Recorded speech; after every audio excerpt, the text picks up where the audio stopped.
안녕하세요. 생애 처음 하늘이 정해준 인연이 있다는 걸 실감하게 된 여자입니다. 저는 30대 중반의 약사예요. 제게 잊을 수 없는 기억을 심어준 남자친구는 회사원이고요. 제 남친과는 제가 약사로 근무하고 있는 곳에서 처음 만났어요. 골골대며 약을 타러 온 모습이 꽤 기억에 남았어요. 그런데 그 후 출근 도장을 찍듯이 그리도 약국을 들리는 거예요. 사소한 의약품을 하루에 하나씩 사가면서 말이에요. 보통 약국에 들르는 분들은 비상약도 한 번에 몰아서 사가는 경우가 대부분이라 좀 의아하게 느껴졌죠. 하루는 전날 데일밴드를 사갔음에도 또 사기에 물었어요. 요즘 매일 오시네요. 어제 밴드 사셨던 걸로 기억하는데 또 사시는 거예요? 아, 어제 사간 밴드가 표준형이더라고요. 혼합형도 필요해서 왔어요. 의약품을 종류별로 구비해 놓으면 편하죠. 그런데 매일 오시기 번거롭지 않으세요? 필요한 걸 한 번에 구매하시는 게 편하실 텐데요. 그게 겸사겸사 들르는 거라서요. 괜찮습니다. 그렇게 장장 두어 달을 남친은 하루도 거르지 않고 약국을 들렀어요. 그 사이 남친과 저는 꽤 친해졌고요. 그런데 만남이라는 게 참 신기하죠. 60일 남짓 되는 기간 동안 정이라도 든 건지 막상 자주 오던 사람이 오지 않으니 괜히 더 생각나기도 하고 염려까지 되니 말이에요. 남친이 다시 약국을 찾아온 것은 딱 2주 만이었어요. 분홍 망고 튤립이 만개한 꽃다발을 들고 찾아왔죠. 저는 그런 남친을 반갑게 맞았어요. 그러나 남친은 긴장이라도 한 건지 입을 옴쭉거리며 한참을 쭈뼛대는 거예요. 저는 그런 남친에게 무슨 일이 있느냐 물었고 남친은 불쑥 꽃다발을 제게 내밀고는 입을 열었어요. 이 꽃 드리려고 왔어요. 꽃말은 사랑의 시작이래요. 좋아합니다. 그의 사랑 고백이 어찌나 서툴던지 그 모습에 웃음이 터지고 말았어요. 그렇게 저와 연인 사이가 되었습니다. 나중에 물으니 매일 약국으로 찾아온 이유가 제게 첫눈에 반해서였다고 하더라고요. 어딜 가든 무얼하든 제 생각이 그렇게도 났다고요. 저를 보기 위한 수작이었던 거죠. 저는 그런 남친이 순수하게 느껴져 참 좋았어요. 우리는 3년이라는 꽤 긴 시간을 함께했죠. 하지만 연애할 당시 양가 부모님을 만나본 적은 없었어요. 어린 나이는 아니었지만 우리의 만남이 결혼을 전제로 한다는 게 어색하게 느껴지곤 했거든요. 그러다 보니 연애 기간도 길어졌고요. 우리는 서로에 대한 확신이 깊어졌을 때 결혼을 결심했어요. 그렇게 처음 양가 부모님을 찾아뵙게 되었죠. 예비 시모는 처음 본 저를 무척이나 반겼어요. 어머, 아가씨가 다영이구나. 우리 아들이 입이 닳도록 자랑한 이유가 있었네. 감사합니다. 서다영이라고 해요. 어머님께서 정말 미인이세요. 우리는 첫 만남임에도 화기애애했어요. 남친이 외동이라 늘 딸이 있었으면 싶었다며 딸처럼 대하고 싶다고 먼저 말씀해 주셨죠. 거기다 제 직업이 약사라는 걸 아셨을 땐 물개박수를 치며 기뻐하셨어요. 정말 다영이 네 직업이 약사야? 웬일이야? 내 아들이 이렇게 효도를 하는구나. 나는 더 볼 것도 없다. 너는 결혼, 나는 무조건 찬성이야. 좋게 봐주셔서 감사합니다, 어머님. 엄마가 다영이를 마음에 쏙 들어할 줄 알았어. 예쁘지, 착하지, 똑똑하기까지 한데 싫어할 수가 없잖아. 그치, 엄마? 어머, 아들, 그걸 말이라고 해? 네가 아무리 내 아들이라도 너보다 더 자식 삼고 싶다, 얘. 하지만 예비 시부모의 마음에 들었다고 해서 모든 게 순조롭지는 못했어요. 제 뜻이면 무조건 믿고 지지해주던 제 부모님이 남친을 보더니 반대를 심하게 했거든요. 인생의 큰 결정을 섣불리 하면 안 된다며 저를 나무라기까지 했고요. 늘 저의 선택을 존중해줬던 분들이 제가 사랑하는 사람을 좋게 봐주지 않는 게 상처가 됐고 미웠어요. 하루는 화나는 마음에 도대체 뭐가 마음에 들지 않느냐며 따졌어요. 도대체 오빠의 어디가 마음에 안 드는 건데요? 항상 내 선택이 우선이라더니 왜 결혼은 안 된다고만 하시냐고요.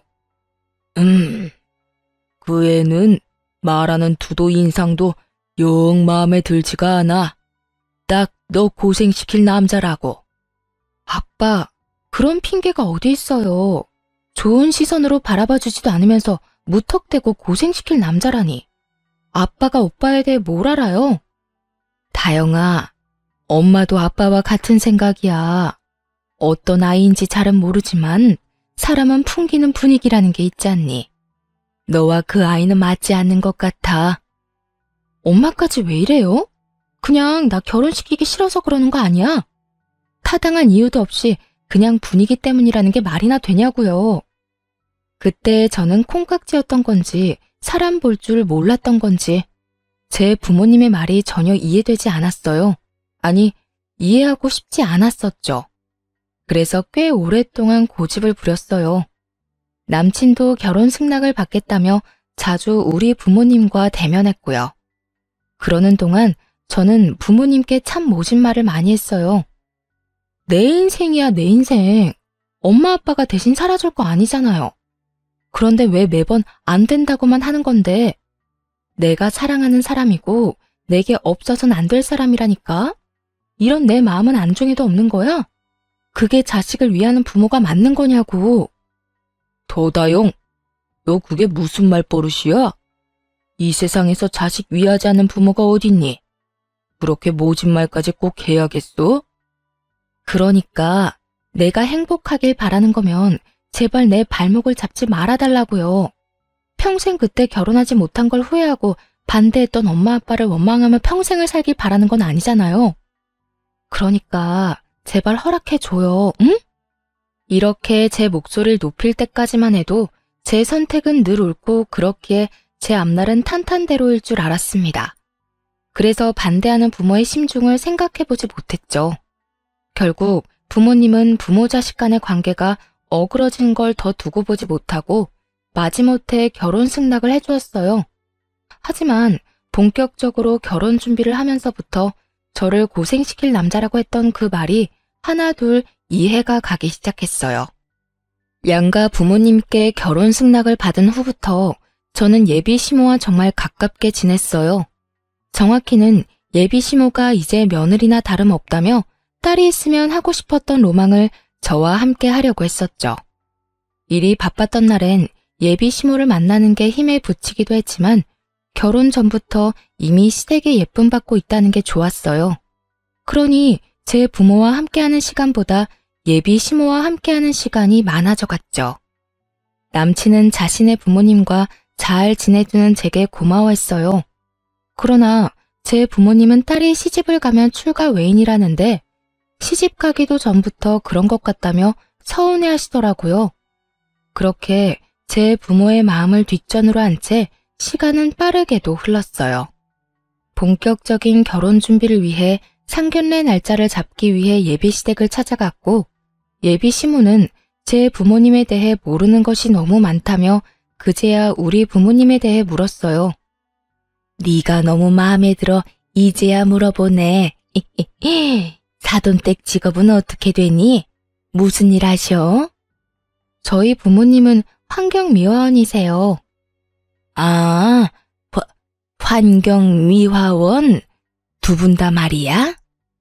예비 시모는 제 부모의 직업을 듣고는 적잖게 당황해서는 말까지 더듬으며 재차 확인하더군요. 제 부모 모두 같은 직종이라는 말을 듣고는 갑자기 바쁜 일이라도 생긴 것처럼 저를 급히 돌려보냈어요. 그리고 그 후부터 묘하게 예비 시모의 태도가 바뀌었죠. 전보다 연락도 뜸하고 만남도 갖지 않으려 했어요. 정확히는 저와 함께하는 시간을 불편해하는 듯 느껴졌죠. 하루는 제가 예비시댁에 들르게 되었어요. 평소라면 제가 찾아뵙는다고 하면 진수성찬을 차려주시던 예비 시모였는데 그날은 저더러 유명 초밥집에 가 포장을 해오라더군요. 그때까진 개의치 않았어요. 그런데 문제는 제가 집으로 돌아갈 때였어요. 저녁으로 먹고 나온 쓰레기며 다른 쓰레기까지 바리바리 챙겨 나오더니 불쑥 제게 내미는 겁니다. 네가 좀 나가는 김에 좀 가지고 나가렴. 네가 먹은 거 네가 치우는 셈 치는 거니 불만 없지? 아, 네, 어려운 것도 아니니까요. 그래, 네 부모가 환경미화원이니까 너도 쓰레기는 잘 치우겠지. 저는 부모님 직업 운운하며 말하는데 기분이 팍 상했어요. 그래서 쓰레기를 받아들려던 손을 내렸죠. 그러자 예비 시모는 빨리 받으라는 듯 쓰레기를 살짝 흔들더군요. 저는 그런 모습조차 좋게 받아들여지지 않아 한마디 쏘았어요. 제 부모님 직업이랑 이게 무슨 상관이라고 그렇게 말씀하세요? 어머님은 그럼 환경미화원이 아니라서 쓰레기를 잘 못 버리시나요? 어머, 너 무슨 말이 그러니? 부모가 환경에 대한 생각이 남다를 테니 교육을 잘 받았을 거란 의미였던 것뿐인데 뭘 그렇게 예민하게 굴고 그래? 어머님, 죄송하지만 쓰레기는 어머님께서 버리시는 게 좋겠어요. 정시키고 싶으시면 오빠에게 부탁하시고요. 그럼 이만 가보겠습니다. 우악스럽게 화를 내고 싶은 마음이 굴뚝 같았지만 차마 말꼬리를 잡을 순 없어 제 손으로 버려두지 않는 걸로 넘어갔어요. 그렇게라도 해야 자존심이 덜 상할 것 같아서요. 그 뒤로 저는 예비시댁에 가는 게 조금 껄끄럽게 느껴졌어요. 제 부모의 직업을 알게 된 후로 확연히 달라진 태도가 느껴질 때 애써 외면하게 되는 것도 싫었고요. 그러다 상견례를 한 달쯤 앞두고 예비 시모와 큰 말씨름을 하게 되었습니다. 남친이 제게 예비 시부모님이 상견례 때 신고 갈 구두가 마땅치 않다고 했어요. 관계도 정 같지 않고 또 그런 말을 듣고 모른 척 할 수도 없었어요. 그래서 좋은 마음으로 선물을 하게 되었죠. 그런데 제가 준비한 신발을 봤더니 비웃음을 띠고는 작게 수근거렸어요. 신발 선물의 의미가 도망이란 걸 알라나 몰라. 지금 우리더러 도망치라는 건가? 네? 어머님, 그게 무슨, 뭐라고 하신 거예요? 아니다. 별거 아니야. 그냥 혼잣말이 튀어나왔네. 예비 시모의 말이 또렷이 들리지 않아 재차 물었지만 예비 시모는 혼잣말이라며 얼버무렸어요. 저는 마음에 걸렸지만 표현하기엔 서로 불편할 것 같아 참았죠. 그 탓에 잠깐 어색해진 틈을 타 예비 시모는 남친더러 잠깐 방으로 와보라며 불렀어요. 아직 예비 시부와는 단둘이 마주할 때 마냥 편하진 않아 화장실을 다녀오겠다는 핑계로 일어났는데 안방을 지나다 예비 시모와 남친의 대화를 듣고 말았습니다. 너 정말 다영이랑 결혼까지 할 생각이니? 물을 생각이 전혀 없는 거야? 어? 무슨 말이 하고 싶은 거야, 엄마? 다영이만 보고 이 결혼 밀어붙이라며. 이제 와서 그건 왜 묻는 건데? 아유, 그러게 말이다. 왜 걔네 부모는 많고 많은 직업 중에 하필이면 환경미화원이라니? 좀 폼나는 직업이었으면 얼마나 좋냔 말이야. 왜? 엄마도 평범하게 식당 운영하잖아. 뭐가 마음에 걸려 이러는데? 얘는 비교할 걸로 비교를 해야지. 남이 버린 쓰레기는 주워가는 직업이랑 비교하면 되니? 생각만 해도 더럽고 냄새 나잖아. 저는 마지막 말을 듣고는 부하가 치밀었어요. 그 탓에 방문까지 벌컥 열고 들어가서는 화를 쏟아냈네요. 어머님, 지금 뭐라고 하셨어요? 오빠는 지금 저 얘기가 뭐라고 듣고 있는 건데? 얘가 너 지금 우리 얘기 엿들었니? 제 부모 뒷말을 하고 싶으셨으면 문을 꼭 걸어 잠그고 하시던가요. 일부러 저 들으라고 빼꼼히 열어놓고 이런 주접 같은 대화나 하고 계시던 거 아니세요? 서다영, 너 지금 주접 같다고 했어? 말 가려해. 가족들 사이라고 다 받아주고 이해할 줄 알아? 가족들 사이가 내 부모 직업 운운하며 뒤에서 결혼을 하니 많이 이런 대화를 해? 어머님, 제 부모님은 더럽고 냄새나는 일을 하시는 게 아니라 청결하게 관리해주는 일을 하시는 분들이세요. 아시겠어요? 야, 서다영, 너 정말? 내 이름 입에 담지도 마. 어머님, 그동안 눈치 없이 결혼 준비를 이어가 죄송하네요. 그냥 어머님 수순에 맞는 처가 다시 알아보세요. 내 결혼 때문에 내 부모가 모욕당하는 것이 너무도 속상해 치민 분노가 누그러지지 않았어요. 더 말씨름했다가는 일이라도 치를까봐 그 길로 예비 시댁을 나왔네요. 그렇게 일주일을 꼬박 남친의 연락도 받아주지 않았어요. 집 앞으로 남친이 찾아왔을 때마저 만나주지 않았고요. 그런데 남친만 무시해서 될 게 아니었더군요. 제가 가진 약사라는 직업이 예비 시모에게는 놓치기 아까운 패였던 건지 예비 시모가 직접 나서서 저와 대면하겠다고 찾아왔어요. 그것도 제가 근무하고 있는 약국으로 말이죠. 약국이 그렇게 크지는 않네.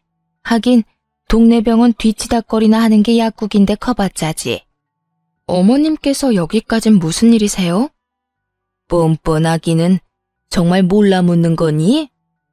예비 시모의 어투에서 한바탕 소란이겠구나 직감할 수 있었어요. 불행 중 다행인 건 약국의 주인이자 대표 약사인 사장님이 쉬는 날이라 밉보일 일은 덜했다는 거였죠. 거기다 갑자기 손님이 몰려 예비 시모를 응대하지 못했어요. 그러다 보니 신경이 쓰여 절로 긴장이 되더라고요. 그런 제 속을 알 리 없는 예비 시모는 역시나 자신을 투명인간 취급이라도 한다고 느꼈는지 손님이 있음에도 아랑곳하지 않고 제게 말을 걸어댔어요. 내가 여기까지 온 것도 짜증나는데 왜 왔냐고 묻는 거 말고 나는 채도 안 해? 어머님, 죄송하지만 지금 손님이 계시니 저와 대화가 필요해 오신 거라면 조금 기다려주세요. 뭐야? 지금 나더러 기다리라고 했어? 넌 뭐가 우선인 줄도 모르니? 아니면 대놓고 날 무시하려고 작정을 한 거야? 너 그 난리를 치고 가더니 이제 눈에 뵈는 게 없냐? 예비 시모는 내 말을 곡해하며 얼굴을 팍 구겼어요. 저는 터질 것 같은 감정을 누르며 손님의 약을 지어야 해 조제실로 들어가야 하니 기다려달라 부탁드린 거라고 차근히 설명한 뒤 카운터 자리를 잠시 비우게 되었어요. 그런데 예비 시모는 그것조차 못마땅한지 어찌나 꿍얼꿍얼댔는지 몰라요. 예비 시모 옆에 앉아있던 손님이 약을 타가실 때 오늘따라 유독 소란스럽다며 불편한 기색이 내비쳤어요. 저는 깊은 한숨을 애써 삼키며 약국까지 찾아온 이유에 대해 물었어요. 제게 하고 싶은 말씀이 뭔가요? 어떤 이야기를 하고 싶어서 여기까지 오신 건데요. 너야말로 그렇게 가버리고 나서 어떻게 내 아들을 그렇게도 모질게 무시를 해대니? 막말로 결혼을 전제로 한 만남은 어쩔 수 없는 거 아니야? 뭘 어쩔 수 없다는 거죠? 제 부모님 직업을 무시하는 거요? 상대편 부모의 직업을 살피고 고민해보는 건 너무도 당연한 수순일 뿐이야. 네가 정말 결혼하길 원한다면 나를 설득하려 했어야지. 그렇게 화를 내고 휘행하니 가면 되겠니? 넌 네 부모가 그딴 식으로 행동하라고 가르치디? 제 부모님의 직업이 결혼에 큰 걸림돌인 것처럼 말하는 그날이 떠올라 다시 우라가 치밀었어요. 거기다 제 행실을 지적하며 제가 큰 잘못이라도 한 듯 저를 나무라는 게 기가 찼어요. 결국 저는 욱하는 마음에 손님 없는 틈을 타 목소리를 높였네요. 제 행실이 어떤 게 잘못됐다는 건지 전 모르겠네요. 자기 부모 흉을 보는 사람 앞에서 속 좋게 웃는 사람도 있나요? 반대로 제 부모님께서 어머님이 식당 운영하신 걸 그깟 동네 장사나 한다며 업신여기면 참으실 수 있겠어요? 동네 장사? 너 지금 말 다 했니? 버르장머리하고는 네 부모 직업 마냥 너도 그렇게 싼티 내고 다니는 애였니? 응? 마음대로 생각하시고 그만 돌아가세요. 이 일로 더는 가타부타 하고 싶지도 않으니까요. 야, 너 정말 내가 우습냐?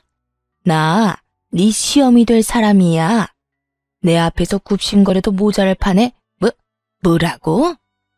언성을 높이며 노발대발하는 예비 시모에게 돌아가라는 말을 마지막으로 아무 대꾸하지 않았어요.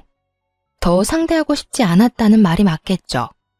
그런데 그 타이밍에 손님이 약국 안으로 들어왔고 예비 시모는 뭐가 그리 분한지 손님에게까지 저를 이상한 사람으로 만들더군요. 내가 저 약사 시모 될 사람이에요. 그런데 이것이 나랑 내 아들 앞에서 며칠 전에 바락바락 소리를 지르고 문을 박차고 나가는 겁니다. 오죽하면 내가 이렇게 일하는 곳까지 찾아왔겠어요.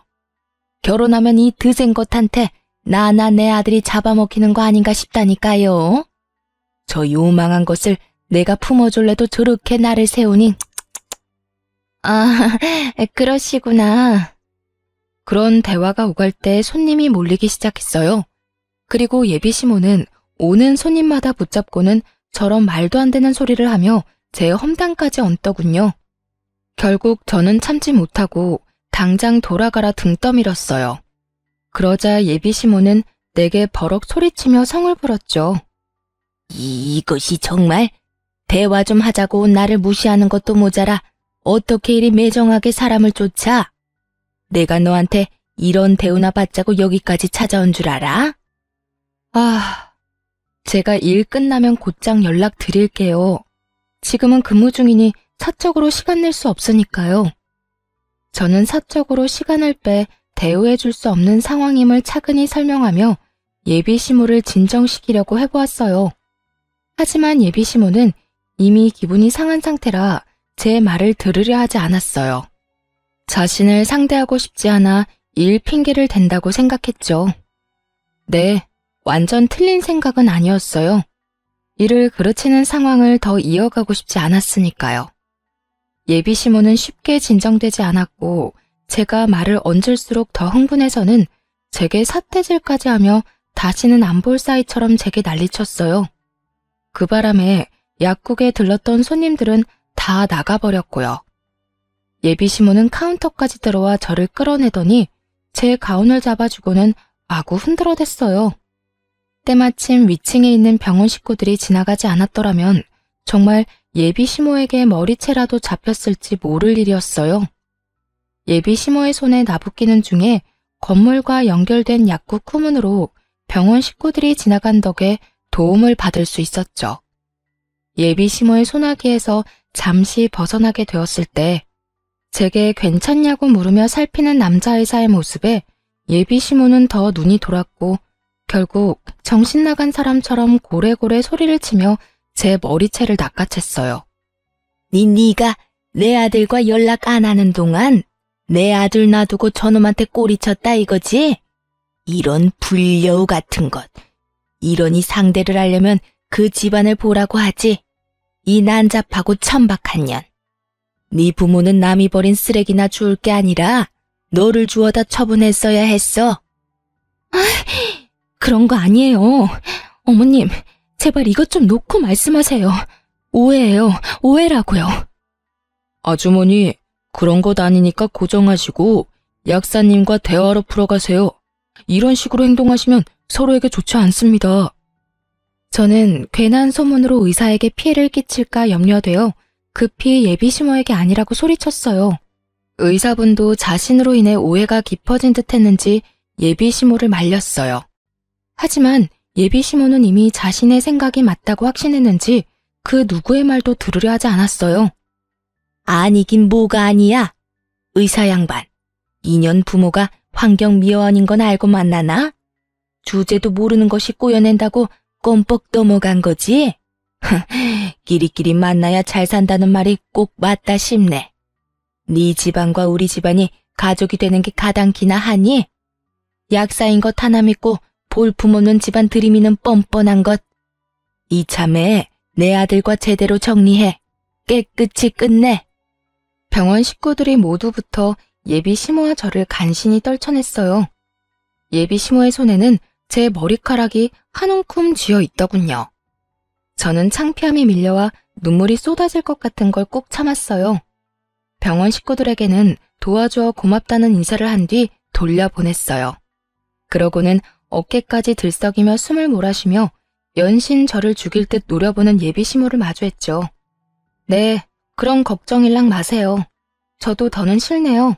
어머님 아니, 아줌마 말대로 티끌만큼도 남김없이 깨끗이 관계 정리할 테니까요.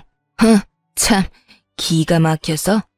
약사도 사자 직업이라고 여태 대접해줬더니 끝까지 기어오르는 것 좀 봐. 다시는 내 아들과 얽히지 마라. 내 눈에 띄었다간 그땐 머리채 정도로 안 끝날 줄 알아. 예비시모는 그렇게 엄포를 놓고는 돌아갔어요.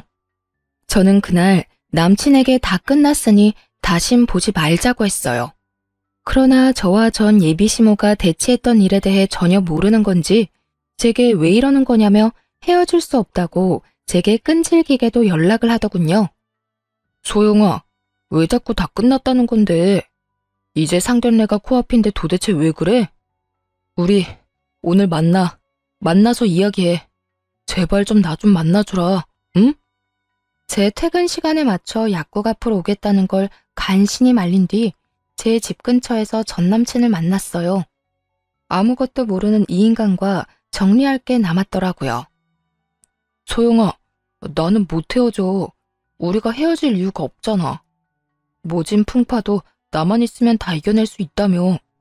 그 말들은 진심이 아니라 하얀 거짓말. 뭐 그런 거였어? 그래, 내가 그런 말도 했었지. 그런데 오빠가 내겐 풍파고 오빠네 가족이 풍랑이야. 그게 무슨 말이야. 저번 일은 그냥 엄마가 마음이 복잡해서 했던 말. 대단한 가족이네 정말. 오빠는 아무것도 모르는구나. 만났으니 하는 말인데 상견례 장소로 예약했던 한정식집 오빠 이름으로 예약했으니 알아서 처리해. 소다영, 너 정말?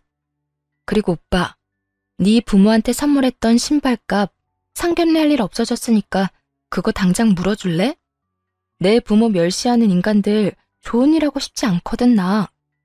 어떻게 사람이 선물이라고 줬다가 다시 뺐냐고 째째하다고 생각할지도 모르지만 말도 안 되는 이유로 무당한 대우까지 받고도 그거 받고 떨어지라는 식으로 넘어가고 싶지 않았어요. 거기다 제가 전 예비 시부모에게 선물한 그 신발은 명품까진 아니더라도 누구나 알 법한 브랜드 제품으로 카드 할부까지 해 사들인 거였으니 당연히 돌려받아야 마땅한 것 아닌가요?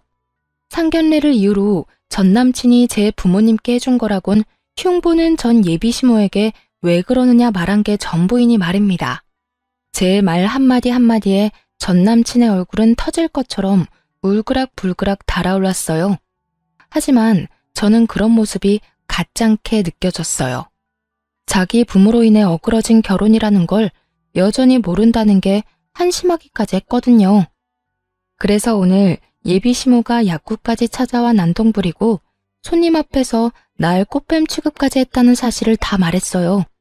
팔은 안으로 굽는다고 하던가요? 전 남친은 자신의 엄마가 그럴 리 없다더군요. 우리 엄마가 그런 짓을 했을 리 없잖아. 나랑 헤어지고 싶어서 말까지 지어내는 거야 지금? 참나, 내가 뭐하러. 마음대로 생각해. 끝내는 마당에 내 말을 믿든 말든 그게 무슨 의미야? 끝내다니, 누구 마음대로? 지금 내가 직접 확인할 테니까 딱 기다려. 전 남친은 직접 전 예비 시모에게 사실 확인을 한다며 그 자리에서 전화를 걸었고 어찌나 목소리가 쩌렁쩌렁한지 전화기 밖으로 말소리가 다 새어나왔어요. 엄마, 혹시 다영이 약국에 찾아갔었어? 그걸 네가 어떻게 알았니? 설마 그걸 고세 너한테 일러 바쳤니? 엄마가 왜 다영이 일하는 곳을 가? 가서 뭐라고 했는데 뭘 어쨌길래 나더러 헤어지자는 거냐고. 얘가? 너 지금 엄마한테 큰 소리 치는 거야? 어쩌다 내 아들이 이렇게 나리선애로 바뀌었어? 그 요망한 것.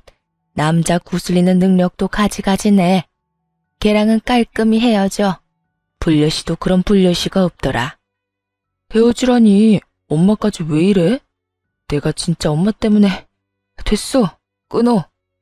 전 남친은 통화를 마친 뒤 죄인이라도 된 양 억울하고 불쌍한 표정을 지었어요. 자신의 엄마가 어떤 행동을 했을지 자기도 짐작이 갔던 거겠죠. 저는 제 말이 사실임이 증명되었으니 더 할 말도 없다며 전 남친을 뒤로 한 채 가려고 했어요. 그런데 무슨 할 말이 여전히 많은 건지 저를 붙들고는 언제 화를 내냐는 듯 제게 고개를 조아리며 미안하다고 다시는 이런 일 없을 거라며 빌더라고요. 미안해 다영아. 내가 이렇게 사과할게. 우리 엄마가 한 말은 그냥 잊어. 앞으로 다시는 엄마가 그러지 못하도록 할게. 그러니까 마음에 담아두지 말고.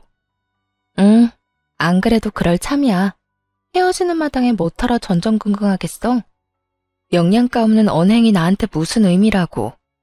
우리 부모님 직업 운운할 때 진작 정리했어야 했는데 그러지 못한 게 아쉬울 뿐이야. 다영아, 그건 엄마한테 책 잡히기 싫어서 그랬어. 내 본심을 엄마가 알면 어떻게 될지 상상이 안 돼서. 나 아직 너 사랑해. 아니, 나는 너라서 결혼하고 싶었다고. 전 남친은 엄마한테 책 잡히는 게 싫어 저를 향한 마음이 크다는 걸 숨기고 싶었다고 하더군요. 그래서 예비 시모가 결혼을 종용하는 걸 따르는 것처럼 보이기 위해 그런 대화를 주고받았던 거라고요. 사실 돌아보면 연애 기간 동안 우리가 함께하는 미래를 그리던 쪽은 제가 아니라 늘 전 남친이었어요. 거기다 자신의 가족들과 보낼 때와 단둘이 시간을 보낼 때 저를 대하는 태도도 사뭇 달랐었죠. 하지만 그렇다고 한들 이미 못 볼 꼴까지 다 본 마당에 저를 향한 전 남친의 마음이 다 무슨 소용인가요? 더 이상 구구절절 애원하는 소리를 더는 듣고 싶지 않았어요. 난 오빠라서 이 결혼 깨는 거야. 계산적인 부모를 둔 것도 모자라 그걸 닮아 결혼을 계산하는 오빠라서 말이야. 내 부모님이 반대했던 이유를 이제야 알겠네.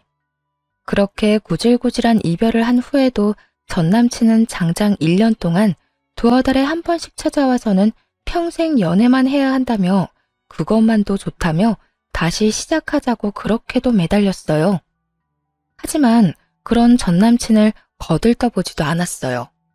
그런데 가족들 앞에서 얼마나 시름시름 앓는 척을 했는지 헤어진 지 6개월쯤 지났을 무렵 그 망할 아줌마가 또 저를 찾아와 목소리를 높이더군요.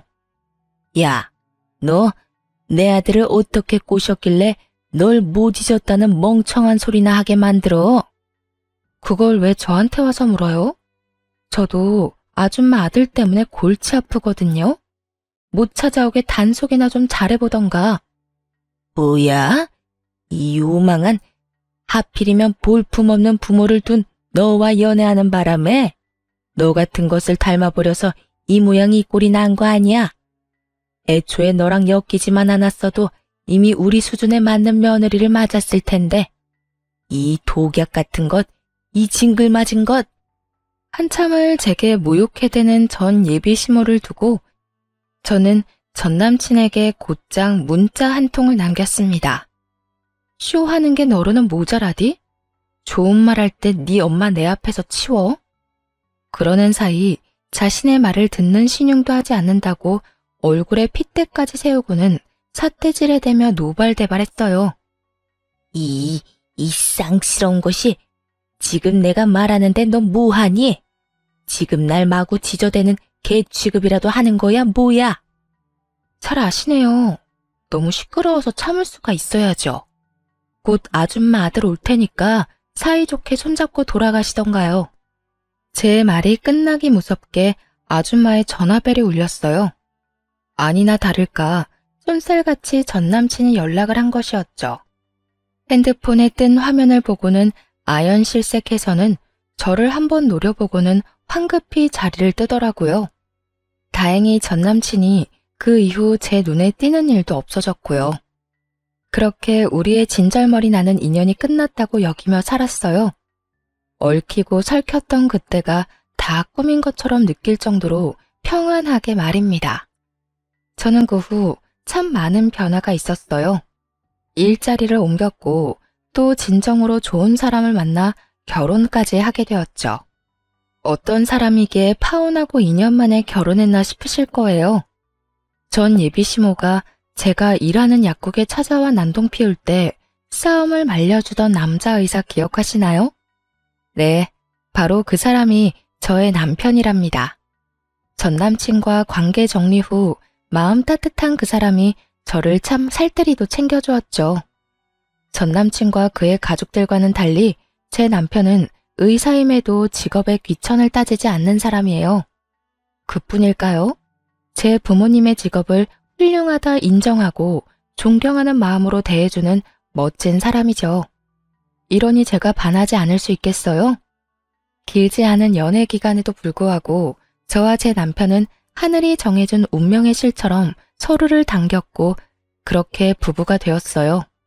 우리 부부는 대출도 없이 40평대 신축 아파트를 신혼집으로 정했어요. 그곳에서 깨가 쏟아지는 신혼을 보냈죠. 그렇게 행복한 날들을 보낸 지 넉 달쯤 됐을까요? 낯익은 한 나이 든 여자가 엘리베이터를 열심히도 닫고 있더군요. 거울에 비친 그 여자의 얼굴을 본 순간 저는 소스라치게 놀랐어요. 그 여자는 저를 보고는 얼굴색이 파랗게 질렸을 정도였고요. 저와 만으로 2년 만에 마주치게 된 그 여자는 저와 하마터면 가족으로 지저분하게도 얽힐 뻔한 전 남친 엄마였어요. 아줌마가 여긴 어떻게... 네가 여긴 왜 있니? 이런 좋은 아파트에 무슨 볼일이 있다고 발을 다들여? 설마 그 천박한 재주로 나이 많고 돈 많은 남자라도 물었냐? 정말 여전하시네요. 천박한 건 제가 아니라 아줌마 입인 것 같은데요. 후회할 일 겪고 싶지 않으면 말 조심하세요. 네가 뭔데 말 조심을 하란 말아야? 지저분하고 난잡한 것, 천하디 천한 더러운 것, 쓰레기 처리나 하는 부모를 뒀는데 뭘 배웠겠어. 그렇지? 쓰레기집만 배워서는 사람 등쳐먹는 꼬라지하고는. 전 예비시모는 변함없이 저와 제 부모님을 모욕하더군요. 제가 무슨 몸을 함부로 굴리는 사람처럼 표현하며 말입니다. 이런 금 높은 아파트에 존벌레 같은 네가 웬 말이니? 이곳엔 양심껏 발도 들이지 마. 집값 떨어질라. 으이. 저를 벌레 취급까지 하는 전 예비시모의 태도가 기가 찼습니다. 누가 보면 자기가 이 아파트에 사는 주민인 줄 알겠더라니까요. 저는 그런 전 예비시모에게 여유롭게 웃어 보이며 가방에서 지갑을 꺼내 명함 2장을 내밀었네요. 재밌네요. 그 걸레나 내려놓고 말하세요. 우리 아파트 청소하다 결리고 쑤시면 들르세요. 제 남편이 능력 좋은 의사라 정말 잘 보거든요. 뭐야? 니까짓 게 무슨 능력으로 의사랑 결혼을 해? 궁하디 궁한 집안 뭐 볼 게 있다고. 나이든 노땅이나 꼬셔서 팔자 펴보려고 발악을 하는구나. 추잡하게 살지 마렴. 보기 안쓰럽게 왜 그러니? 그 아줌마는 어떤 멀쩡한 의사가 저와 결혼하겠냐며 무슨 꿍꿍이가 있는 건 아닌지 잘 알아보라는 말까지 하며 무시란 무시는 다 하고 엘리베이터에서 내렸어요. 뭐가 그리 기분 좋은지 엉덩이까지 살랑살랑 흔들며 가더군요. 하지만 그렇게 말하고도 정말 제가 멀끔한 의사와 결혼이라도 한 건지 확인하고 싶었던 거 봐요. 며칠 뒤 정말 제 남편의 병원에 찾아온 겁니다. 결혼하면서 남편이 병원을 옮겼는데 그때 제가 남편의 병원 바로 옆으로 제 이름을 건 약국을 차리게 되었어요. 그렇기에 남편의 병원에 들른 사람들을 한눈에 볼 수 있었죠. 그런데 그 등장이 그렇게 유난스러울 줄은 꿈에도 몰랐네요. 많은 환자가 있는 것도 본체만체 하고는 무례하게 진료실의 문을 벌컥 열며 제 남편의 얼굴을 확인했어요. 그러더니 불그락 푸르락해진 얼굴을 해서는 제 약국으로 왔고 곧 저에게 죽일 것처럼 달려들며 행패를 부렸어요. 이 쳐 죽어도 시원찮을 거사. 언제부터야? 언제부터 뒤에서 호박씨 까며 내 아들과 저울질을 해댔던 거야?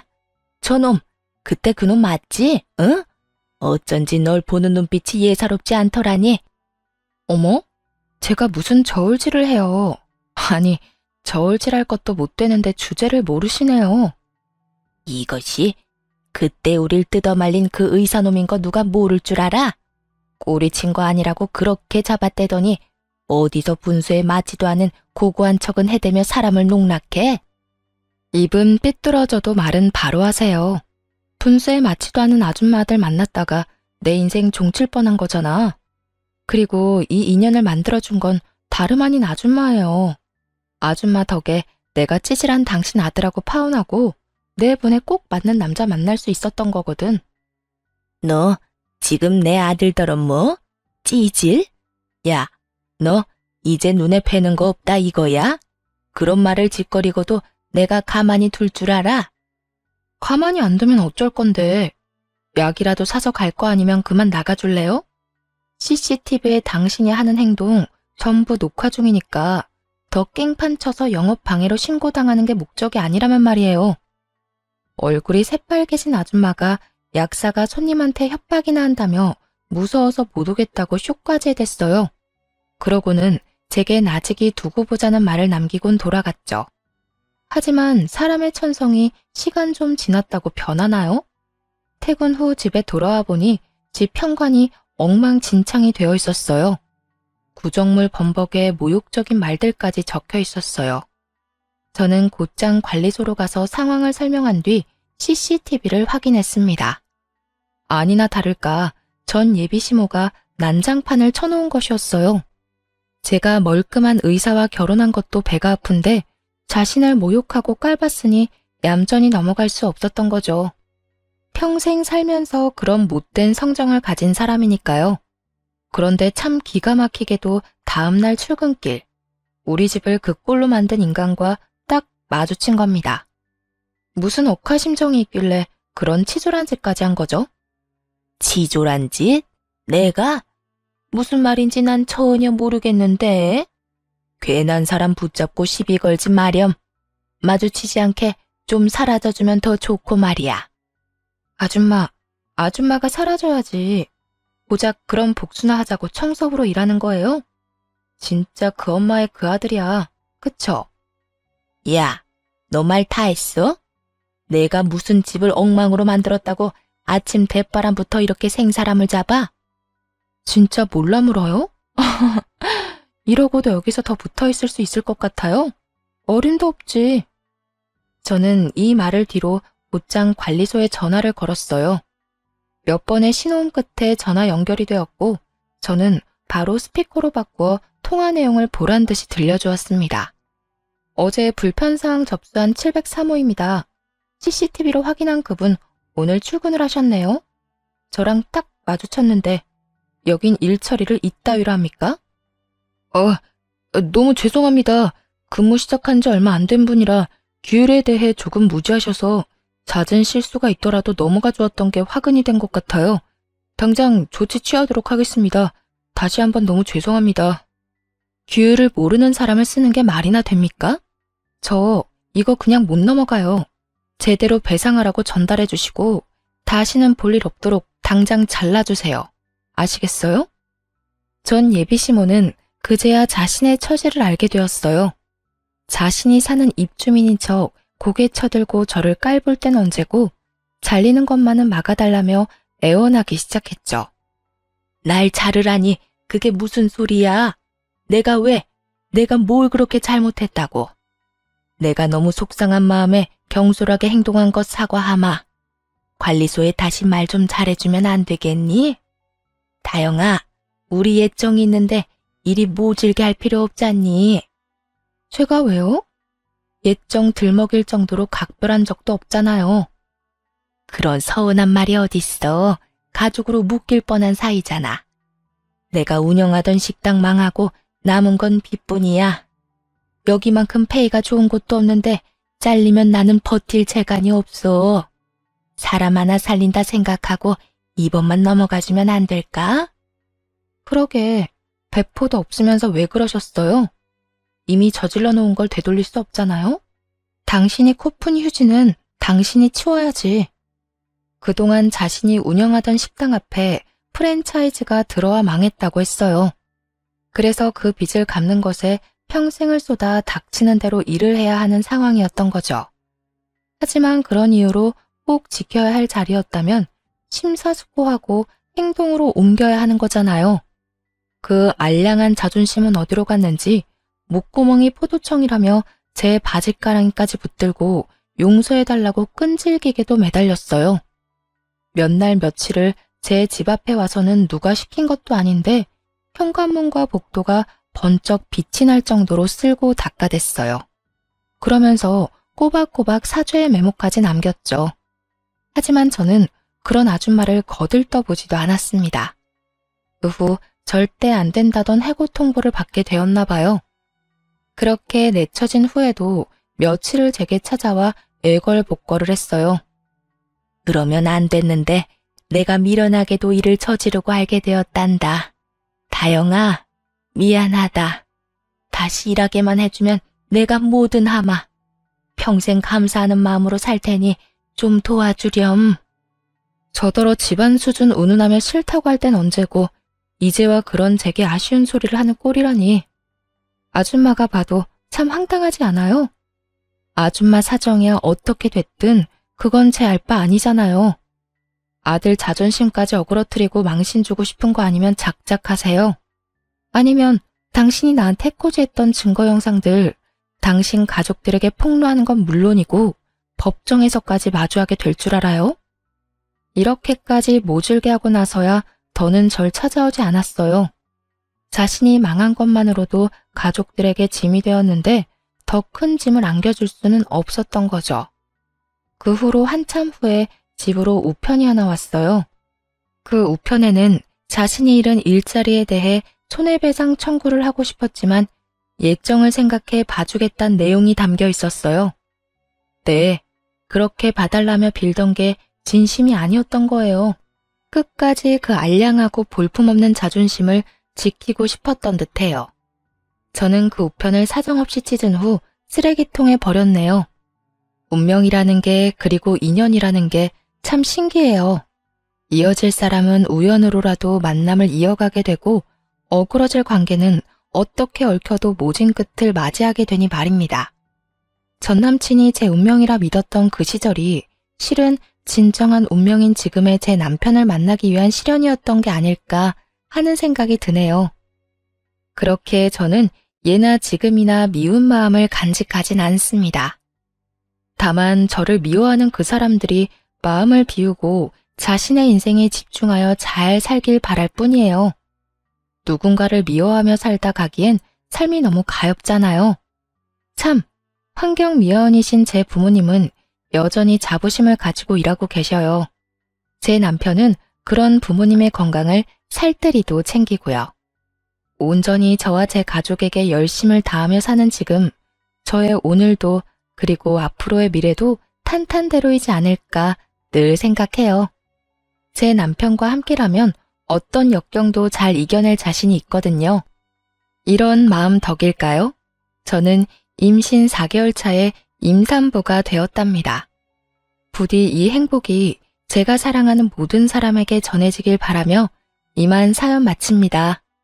제 긴 사연을 들어주신 많은 분께 감사드립니다.